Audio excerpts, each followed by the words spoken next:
आज मी पहिल्यांदाच बनवली होती समोसा मसाला पुरी। बनवायला सोपी आणि खायला टेस्टी अशी ही रेसिपी आहे। इथे मी छोटा रवा घेतलेला आहे, मोठा रवाही चालेल, पण त्याचं पीठ थोडं भिजत ठेवावं लागेल जास्त वेळ। हे पीठ 5 मिनिटं भिजत ठेवलं तरी चालतं।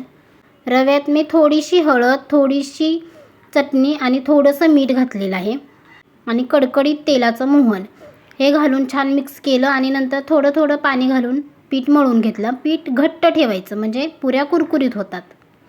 पीठ मळून 5 मिनिट भिजत ठेवलं आणि नंतर त्याचे छोटे छोटे 2 गोळे केले। चपात्यापेक्षा थोडीशी जाड अशी लातिंबी लाटून घ्यायची आणि व्हिडिओत दाखवले त्याप्रमाणे कट करून छोटे छोटे समोसे बनवून घ्यायचे। इथं मी तेल गरम करायला ठेवलंय, त्याच्यामध्ये समोसे ठेवायचे। तेल मध्यम गरम असावं, गॅस फास्ट करायचा नाही, मध्यम गॅसवरती समोसे फ्राय करायचे।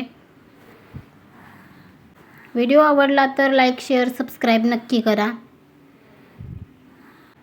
समोसे तळून झाले की तुमच्या आवडीचे मसाले त्यामध्ये घाला आणि समोसे इथे तयार आहेत। किती कुरकुरीत झालेत पहा। पहिल्यांदाच केलेली रेसिपी खूप छान झाली।